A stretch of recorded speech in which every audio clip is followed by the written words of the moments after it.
네, 안녕하세요. 갑자기 목소리가 깔게 되네요. 예, 안녕하세요. 아,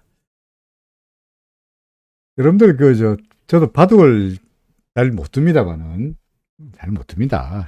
잘 못 두는데, 그래도 심심하면은, TV에 바둑 채널을 봅니다. 그 보면은, 해설자들이 기가 막히게 해설을 하죠. 그죠?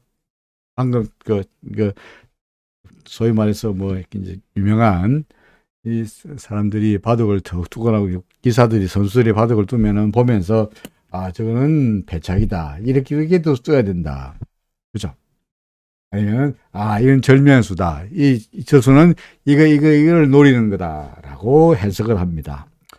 그리고 그 해설자가 저 방금 둔 수는 배착이고 그렇게 두지 말고 이렇게 둬야 된다라고 하면은 정말 희한하게도 그 수를 패착을 둔 선수는 지는 경우가 많죠, 그죠? 그러니까 그걸 참 보면서, 야, 저 사람들 정말 저런 걸 다 아냐. 반복하는 경우가 많습니다. 근데 중요한 것은 정작 해설은 그렇게 잘하는 분들입니다만은 정작 자기가 그 바둑대회에 나가서의 성적은 그다지 좋다는 것을 못 들어봤습니다. 그렇죠. 그러니까 바둑을 잘 두는 옛날에 이창호나 이세돌이나, 그죠? 이런 양반들은, 여러 예를 들면 서봉수나 이런 분들은 해설은 잘하지 못했습니다만은 실전에서 강했죠, 그죠? 무슨 말이냐? 자신이 그 입장에 있으면, 정작 그 입장에 있으면 바둑을 보는 눈이 달라지죠. 거꾸로 자기가 그 당사자가 아니고 조금 뒤에 물러나서 본다면, 왜 바둑을 저수를 저렇게 둘까? 이렇게 두면은 잘 될 텐데 라고 수가 잘 보이게 되어 있죠. 객관적 입장에서 본다면 훨씬 수가 잘 보이게 되어 있다라는 말입니다. 여러분들 주식을 하죠, 그죠? 주식을 사기도 하고 팔기도 하고, 주식을 가지고 있기도 하고, 주식이 주가가 떨어져서 고민하기도 하고, 주가가 올라가서 기분 좋기도 하고, 등등등등 주식으로 인해 가지고 희노애락을 느끼고 있습니다. 물론 저도 마찬가지일 거예요. 근데 가끔은 저 그런 생각을 해요. 내가 과연 이 주식을 살려고 할 때, 만약에 다른 사람이 지금 나의 행동을 보면은 뭐라고 훈수를 둘까? 혼수를 뚫을까? 그런 생각을 가끔 하게 됩니다. 했네, 뭐가 저거 잘했다 그럴까? 바보야, 그거 왜 지금 그거 사냐? 응? 왜 지금 파냐? 라고 말할까, 어떨까를 가끔씩 생각해 봅니다. 어떻습니까? 우리가 누구나 다 알다시피, 그죠? 훈수를 뚫는 사람이 정작 바둑을 뚫는 사람보다 더 잘 뚫는 것처럼 보이는 것은, 수가 잘 보이는 것은 뭡니까? 객관적 입장에서 서기 때문이죠. 그죠? 그죠? 마찬가지입니다. 우리도 사실은 당사자가 되면은 객관적 입장에 서기가 어렵긴 합니다만은, 그래도 어떻게 하든 간에 조금이라도 한 발 더 물러서서 객관적 입장에서 서려고 노력한다면 그만큼 의사결정을 잘 할 수 있지 않겠냐 하는 생각을 이 방송을 기다리면서 시간이 조금 남아가지고 TV를 돌리다가 바둑 TV의 해설자를 보면서 얼핏 그런 생각을 했습니다. 오늘 주가가 빠졌습니다. 그죠? 미국의 주가가 빠졌으니까, 그죠? 미국 나스닥 지장이 빠졌습니다. 나스닥 지수가 왜 빠졌나요? 미국의 주가가 왜 빠졌나요? 실적은 괜찮았는데, 그죠? 항상 이유야 있죠, 그죠? 미국 주가가 왜 빠졌습니까? 설명할 수 있습니다. 아침에 일어나서 미국의 주가가 왜 빠졌는지라고 뉴욕 시장 움직임을 읽어본다면, 미국의 주가가 왜 올랐는지 시장의 해설을 읽어본다면 다 설명이 있습니다. 어제 왜 떨어졌죠? 기업 실적은 괜찮아서나, FOMC 위원들의 매파적인 발언을 쏟아놓으면서 달러 금리가 급등세로 보이고, 그로 인해 가지고 주가가 떨어졌다. 그렇구나. 인데 사실은 우리가 FOMC 위원들이 몇 파인지 우리가 몰랐던 것도 아니고, 그죠? 몇 파인지 몰랐던 것도 아니고, 앞으로 금리를 계속적으로 올릴 거라는 거 새삼스러운 일도 아닙니다만은, 뭐, 어제는 실적 좋다고 주가가 오르더니,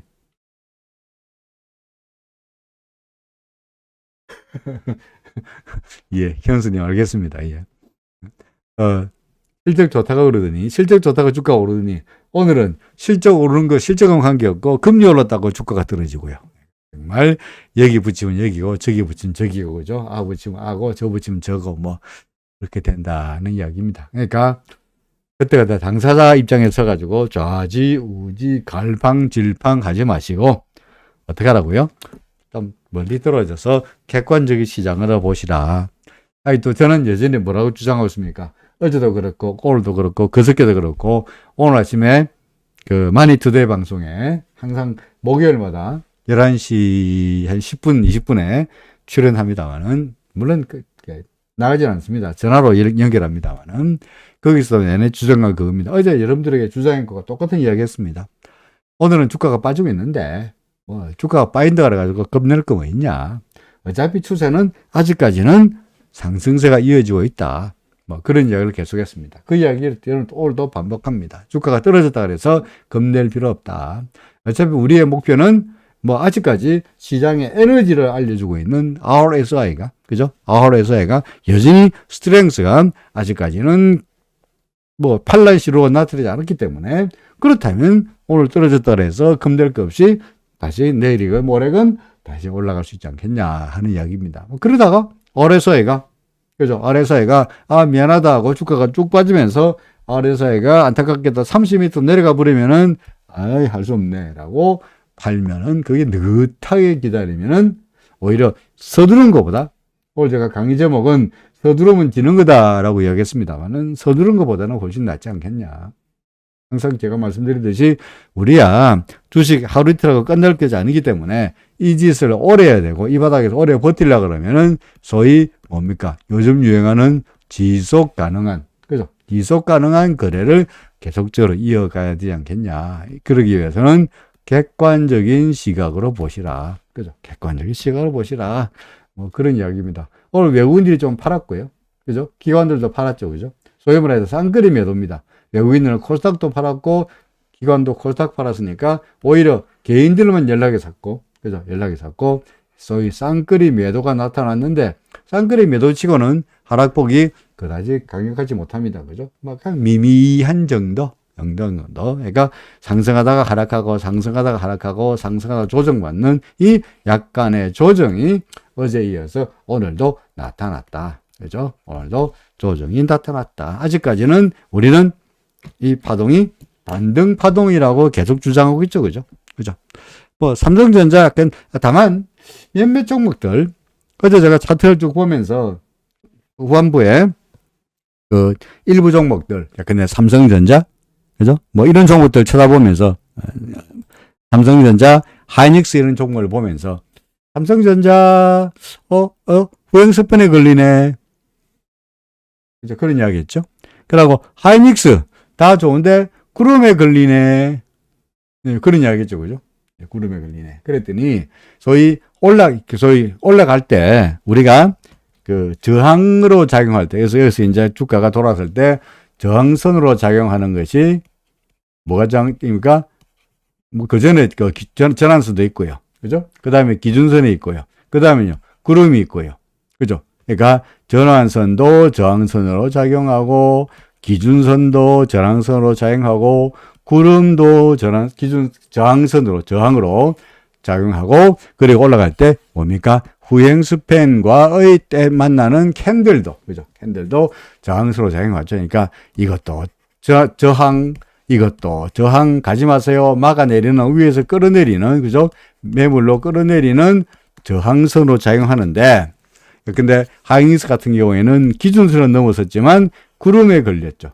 그죠? 구름에 걸렸고.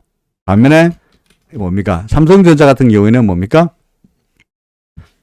이제 기준선 근처에서 왔다 갔다 하고 있는데, 후행스팬이 후행스팬이 저항성으로 걸리는 그런 모습입니다. 시장이 상승세 같으면, 추세적인 상승세 같으면, 추세적 상승세라면 뭐 기준선 정도의 하루 이틀 금방 돌파할 수 있고, 그 다음에 이거 뭡니까? 후행 스팬도 하루 이틀 만에 돌파할 수 있고, 그럼 더구나 얇은데 뭐 이까지 거야 뭐 금방 돌파할 수 있고, 그러면서 팍 올라갈 수 있습니다만은, 지금의 움직임을 우리가 추세적 상승세라고 말하기가 어렵다라고 주장하고 있죠. 그죠?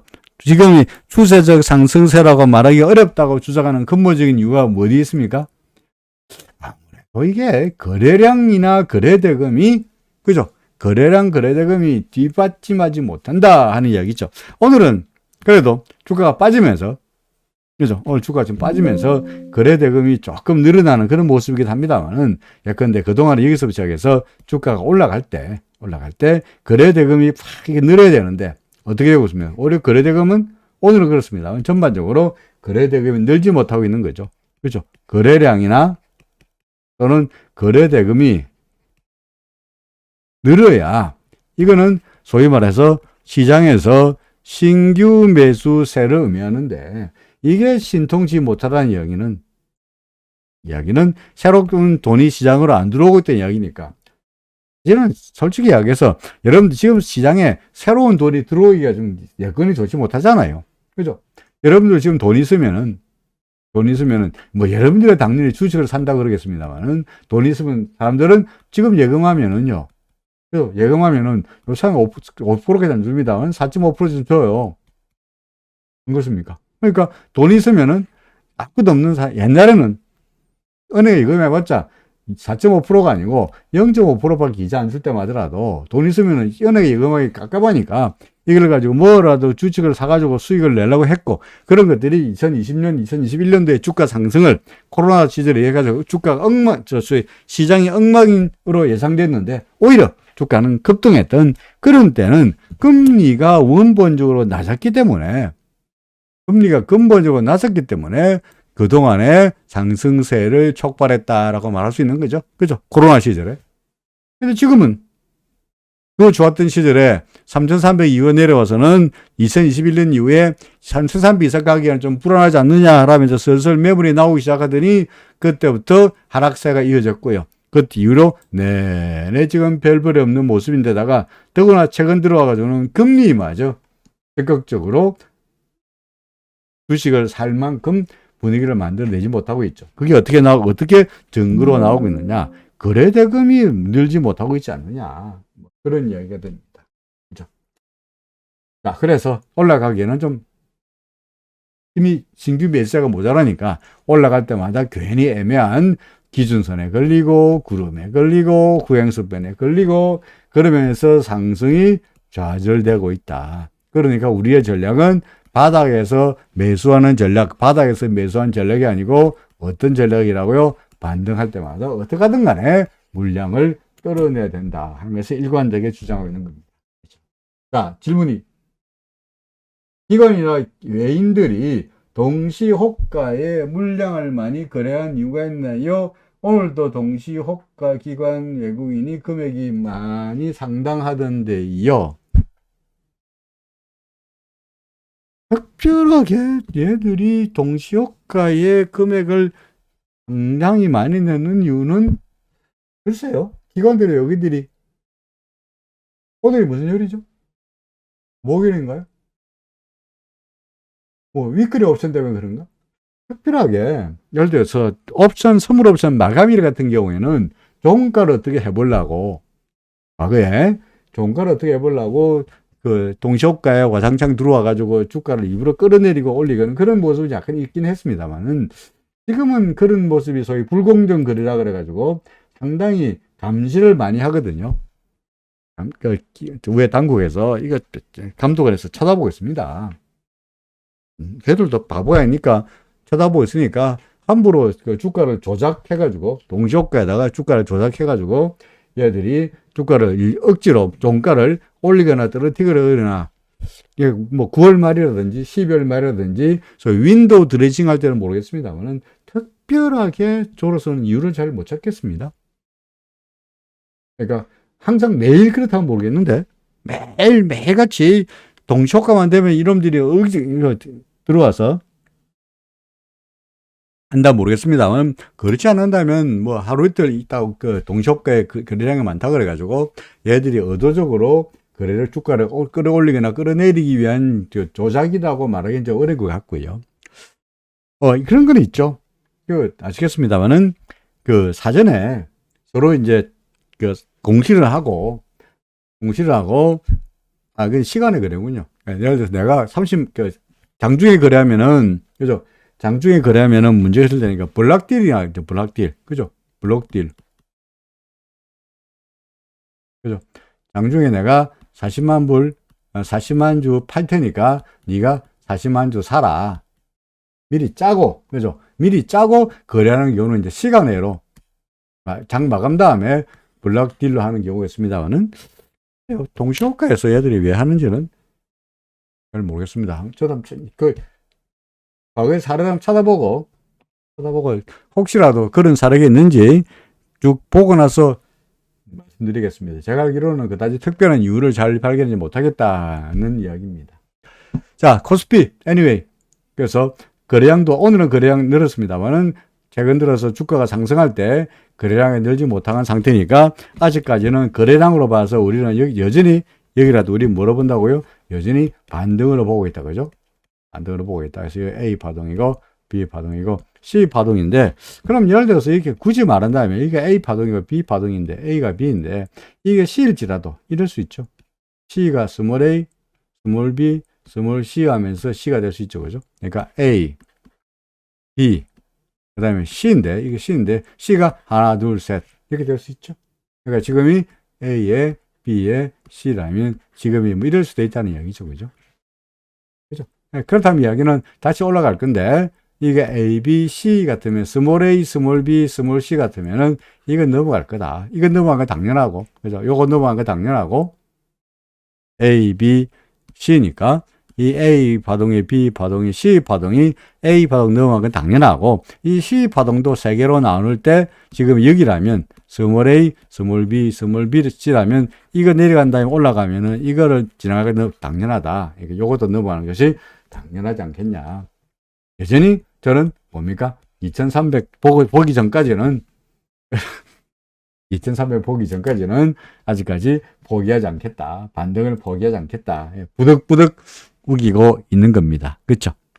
코스닥도 마찬가지입니다. 그죠? 코스닥은 파동을 매기는 좀 어렵긴 합니다. 코스닥도 파동을 매기기가 어렵긴 한데 왜 그걸 코스닥을 파동을 매기기가 어렵다고 이야기하냐면 그러니까 코스피 같은 경우에는 이 저점보다 높잖아. 그죠? 여기가 마지막이고 A, B, C 이래 될 거다라고 하고 있는데 코스닥은 이거보다 내려갔으니까 그럼 이래 되는 꼴이 되는가? 그죠? 이렇게 되는 꼴이니까 잘못하면은 이게 고양상으로 봐서 이게 만약에 ABC라고 한다면 이 뭡니까? 불규칙 형태죠. 그죠? 불규칙 형태죠. 그러니까 좀 애매해요. 그러니까 이걸 갖다가 파동을 485 매길 수 있는지는 좀 애매하니까 일단 두고 보긴 하겠습니다만은 예를 들어서 코스닥 같은 경우에는 파동은 파동입니다만은 소위 이거 뭡니까? 다이버전스. 주가는 떨어지는데 저점은 더 내려가는데 RSI 고점은 올라가고 있는 다이버전스 상태니까 여전히 이것도 아직까지는 반등에 대한 기대감이 있다. 물론 다이버전스를 만든 기간이 짧으니까 다이버전스 영향력도 예를 들어서 여기서 여기까지가 다이버전스라면 이런 정도 되니까 며칠 좀 더 갈 정도지 크게 강력하게 이 다이버전스 영향력이 오랫동안 이어지기는 어렵지 않겠냐. 그러니까 여전히 한 720까지 올라가는 반등이 이 다이버전스 약발로 미키고 그런 다음에 다시 떨어지는 쪽으로 스토리가 그려지면은 그럴싸해 보지 않겠나 싶습니다. 더더구나 다음 주에 다시 또 FOMC가 있잖아. 그죠? 그렇죠? FOMC가 이제 입을 벌리고 기다리고 있죠. 그러니까 FOMC가 입을 벌리고 있는 상태에서 FOMC 입을 벌리고 있는 상태에서 계속적으로 뭐 또 PC가 어떻고 CPI가 어떻고 온갖 지표들이 튀어나오고 있는 상태에서 시장은 여전히 뭐 이야기를 붙이기만 한다면 그죠? 이야기를 붙이기만 한다면 뭐든지 나오잖아요. 뭐든지. 예를 들어서 실적이 좋다고 주가 올 수 있습니다만은 실적이 너무 좋아가지고 FOMC가 경기에 좋으니까 금융 긴축을 강하게 때릴 거다라는 쪽으로 해석한다면 또 빠질 수 있으니까 아직은 좀 더 불확실성이 많다 하는 이야기입니다. 환율 마찬가지입니다. 코스피가 다시 올라간다면 달러 지수는 조금 내려오지요. 물론이죠. 그죠? 여전히 지금 달러 대 원화 환율 차트인데요. 네? 달러 대 원화 환율 차트인데 달러 대 원화 환율 같은 경우에는 이 고점과 이 고점이 어떻습니까? 이 고점 1번보다도 2번 고점이 낮죠. 그죠? 그러니까 이거 아닙니까? 이게 말해서 이중천정이죠. 그죠? 이중천정. 그 여러분들 아시죠? 이게 이중천정이 하기 위해서는 1번의 고점에 비해서 2번의 고점이 항상 무조건 낮아야 돼요. 낮아야 돼요. 그러니까 만약에 이렇게 된다. 이건 이중천정이 아니에요. 그죠? 이게 이중천정이 아니야. 그럼 뭐냐? 추세가 상승세가 이어지다가 잠시 쉬는 거야. 그러고 다시 올라가는 거야. 여기는 이중천정이라고 말하기 어렵죠.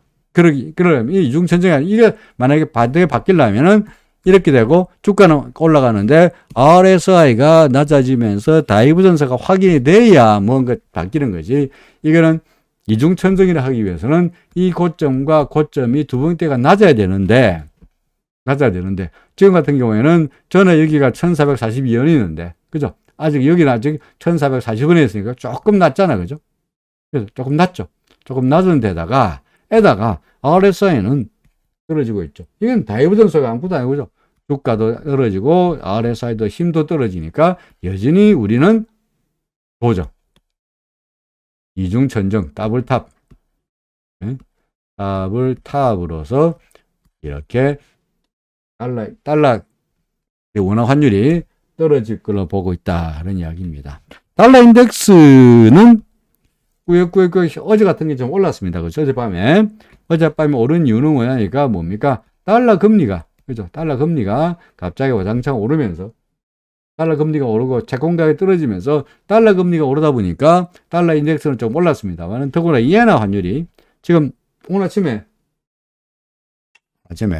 그 NHK 뉴스를 보면은요. 아침에 NHK 뉴스에서 1번 첫 번째 뉴스로 탑 뉴스로 N 환율이 149.97까지 가면서 150에 근접했다. 간당간당하다.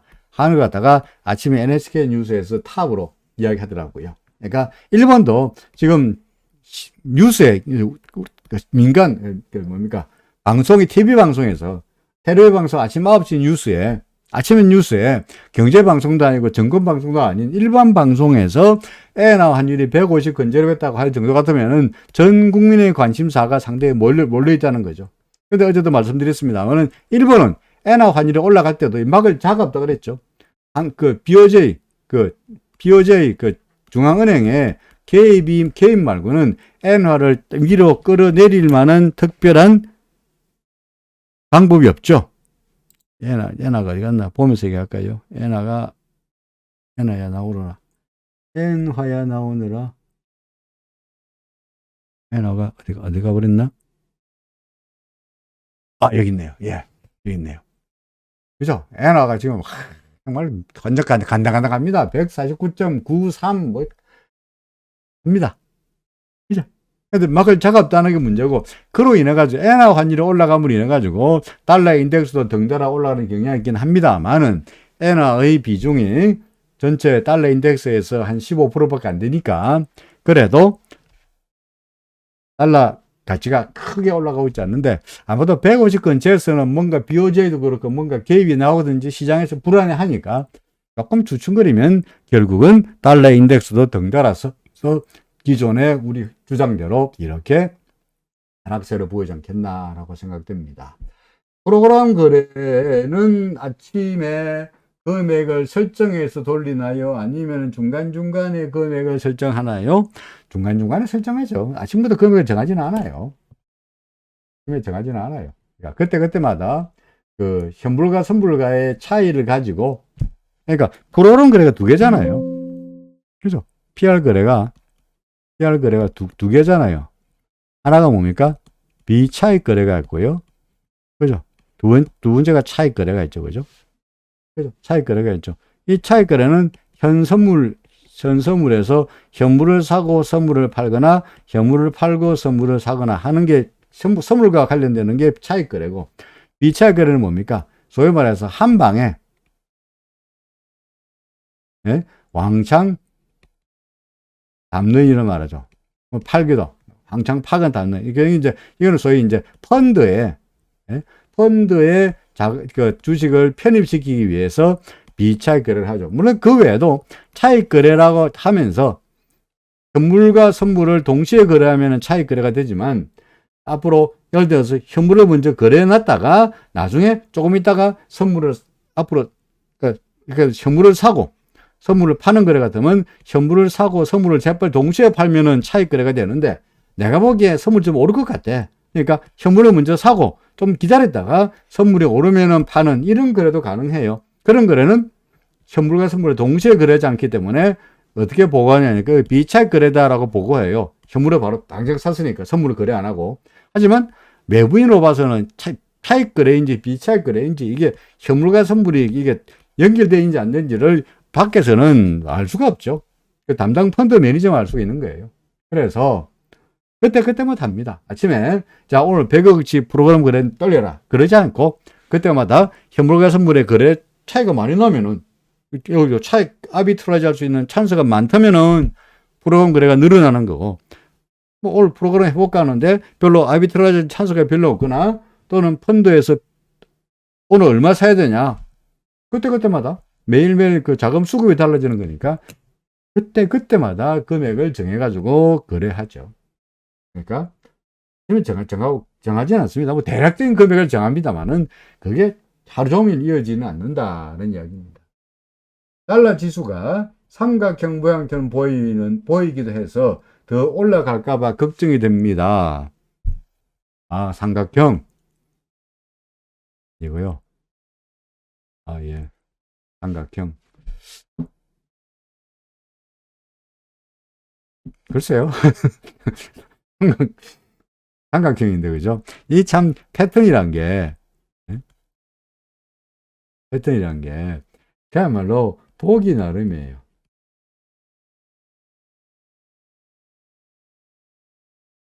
여기 보기 나름이에요.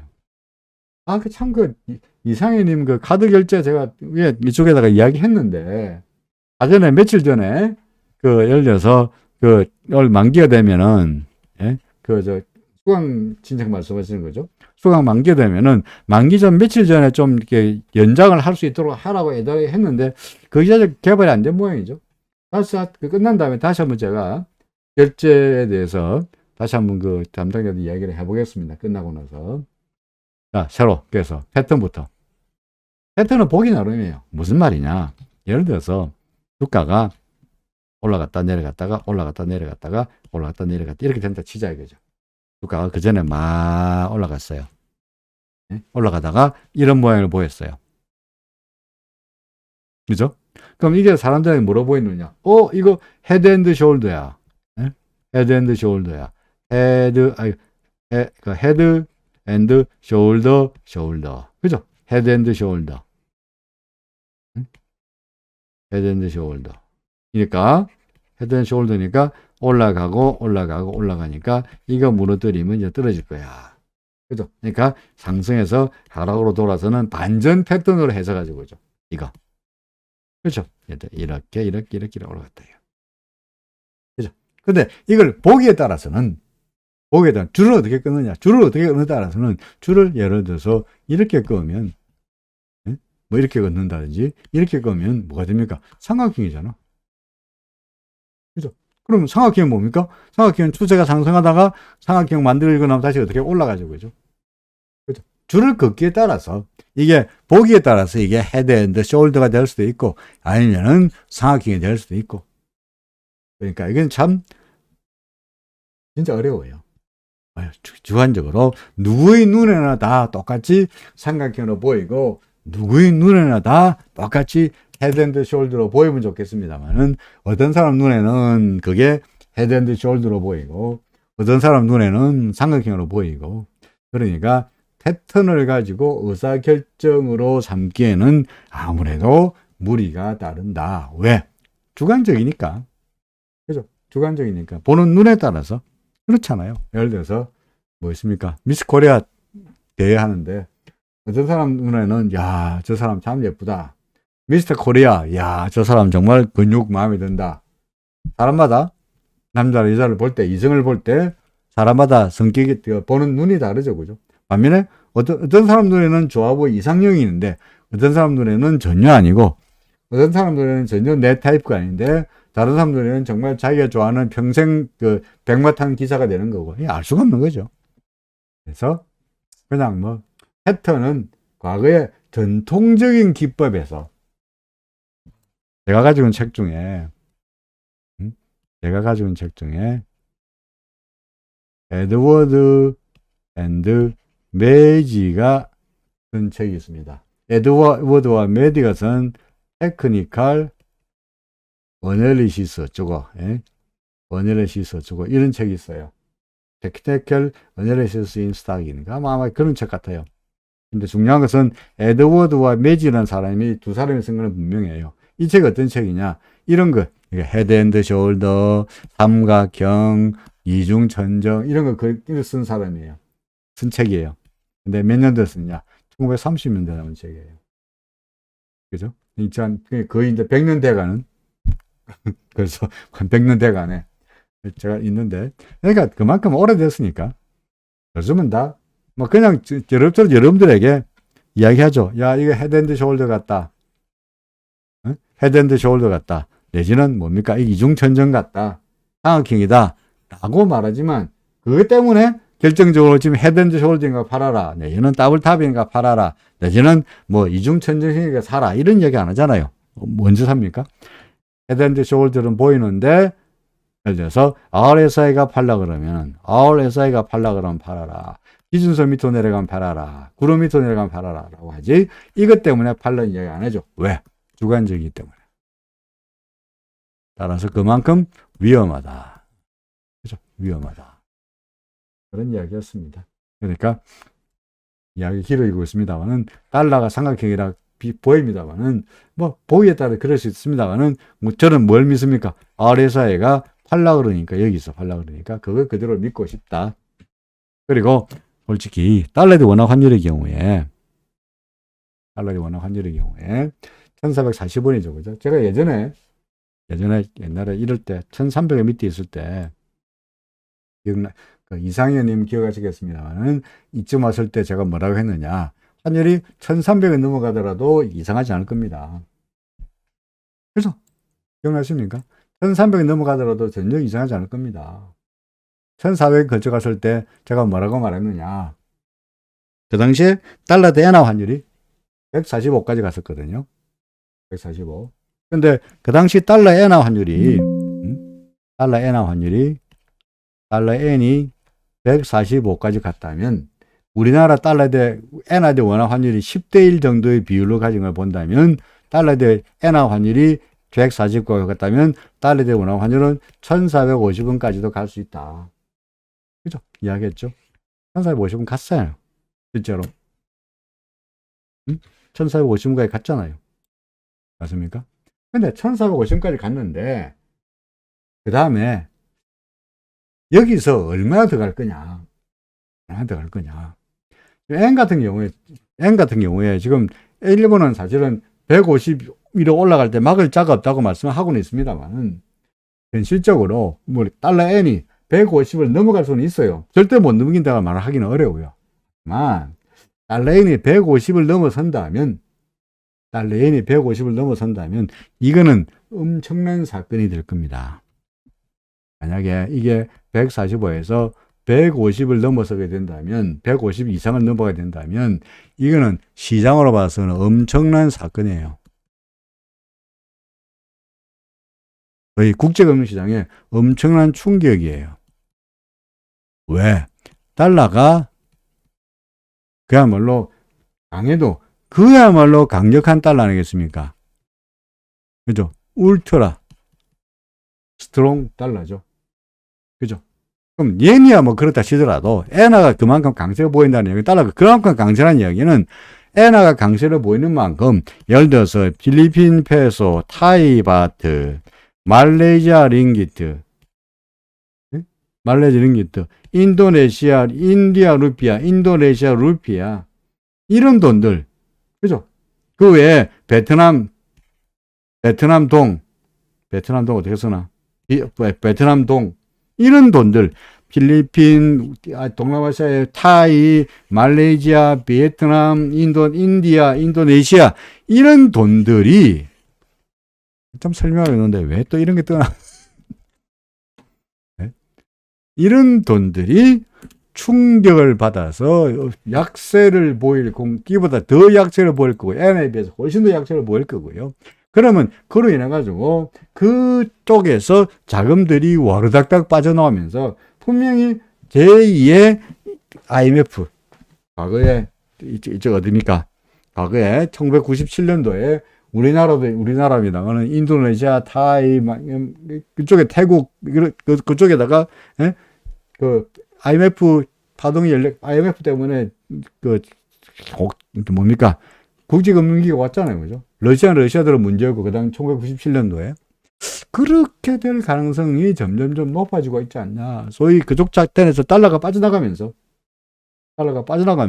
라오스에서 달러가 빠져나가고, 캄보디아에서 빠져나가고, 베트남에서 빠져나가고, 달러가 빠져나가는 게 문제가 아니라, 달러가 없으면 걔들은 석유도 수입도 못하고, 식량도 수입 못하고, 아무것도 수입 못하니까, 금융위기가 올 가능성이 국제적으로 봐서 위기 쪽으로 갈 가능성이 매우 높다고 봅니다. 따라서 달러 엔이 150을 설령 넘을 수 있을지 몰라도 더 이상 가기 어려울 거다 라는 논리로 말한다면, 달러 원화 환율도 지금 1440원, 1450원대에 간당간 하고 있습니다만은, 만약에 달러 엔이 150엔을 뚫으면은 우리나라 달러 대 원화 환율도 1450원을 뚫어가지고 1500원 근처까지는 가보겠지만, 그래도 1500원 이상 가기에는 어렵지 않겠냐. 만약에 1500원 이상 간다면, 그거는 분명히 동남아시아의 어딘가 하나가, 이미 방글라데시가 스리랑카군요. 스리랑카는 비실거로 있잖아요. 그죠? 얼마 전에 저는 외환 컨설팅도 하고 있습니다는, 외환 컨설팅에서 방글라데시 물건을 팔았는데, 방글라데시에서 발행한 신용장을 우리나라 은행에서 매입을 안 해준다 이거예요. 할인 안 해준다 이거예요. 왜 그러냐 그랬더니, 그러니까 방글라데시 은행에서 발행한 신용장은 못 믿겠다 이거죠. 못 믿겠다. 그러니까 우리나라 은행에서 그 신용장을 할인을 안 해준다. 안 한다. 어떻게 하면 좋을까요? 수출을 했는데 신용장을 팔아가지고 돈을 받아야 되는데 그거 못 받으면 어떡합니까? 은행은 뭐라 카드노? 그거 교환을 돌려라, 수심을 돌리라 그럽니다. 그러면 LC 같은 경우에 신용장을 바로 사면, 은행에서 바로 매입하면은 그날짜로 이자 까고 바로 달러를 받을 수 있는데, 교환을 돌리면 그 신용장 실물을 우편을 통해 가지고 방글라데시 은행에다 보내고, 야 돈 주라 해가지고 걔들이 그 실물을 보고 돈을 주고 다시 돈이 오고 하는 사이에 최소한 한 보름 이상의 시간이 걸리거든요. 그럼 왜 방글라데시 신용장 안 받아주노? 은행에서 못 믿겠다 합니다. 그런 파입니다. 그러니까 전반적으로 봐서 전 이래저래 주장이 뭡니까? 달러 대 엔화 환율이 150을 설령 넘었을지라도 그 상태가 오래가지 못할 거다. 달러 대 원화 환율도 설령 1450을 넘더라도 그게 오래가지는 못할 거다라고 주장하고 있죠. 만약에 달러 엔이 150을 넘어서 한참 가버리고 160까지 가버리고, 예를 들어서 달러 대 원화 환율이 1,500원 이상 가버린다면, 그때는 지금 같은 이런 태평성대가 아니고, 지금은 태평성대 아닙니다만은 지금 같은 이런 온화한 때가 아니고, 뭔가 어디 하나가 과거에 IMF 때처럼 뭐 태국이든 말레이시아든 라오스든 캄보디아든 베트남이든 어디 하나가 빵꾸가 나가지고 뭔가 시장이 대혼란에 빠지는 그런 사태여야만이 달러 대 원화 환율이 크게 올라갈 거다. 그렇다 되면은 뭐 주식은 지금보다 왕창 더 떨어지긴 하겠습니다만, 물론 저는 이때 앞으로 한 번은 주가가 지금이 아니고 지금보다는 훨씬 더 낮은 수준이 되리라고 믿고는 있죠. 그죠? 그죠? 지금보다 이 2134가 바닥이 아니고 반등이 끝난 다음에 다시 한번 떨어질 거다라고 보고는 있습니다만은 그렇다고 하여서 달러에 대한 운항 환율이 1,500원 이상 가르기를 예상하고 있지는 않다. 이건 뭐 차트가 아니고요. 차트가 아니고 그냥 시장에서 외환시장에서 몇십 년 굴러 먹었으니까 제 후배들과의 이야기라든지 또는 제 나름대로의 그냥 여러분들 이거 하지 마라 그럽니다만은 제가 말하는 감이죠, 감. 그렇다고 제가 지금 달러 갖다가 달러 원화 환율이 떨어질 것 같다 그래가지고 달러 원화 환율을 매도한다거나 감 때문에 느낌 때문에 매도하고 이러지 않습니다만은 이건 저한테 환율에 대한 이야기를 해보라 한다면 느낌은 그렇다고 말씀드리려고 그럽니다. 이야기가 괜히 길어졌네요.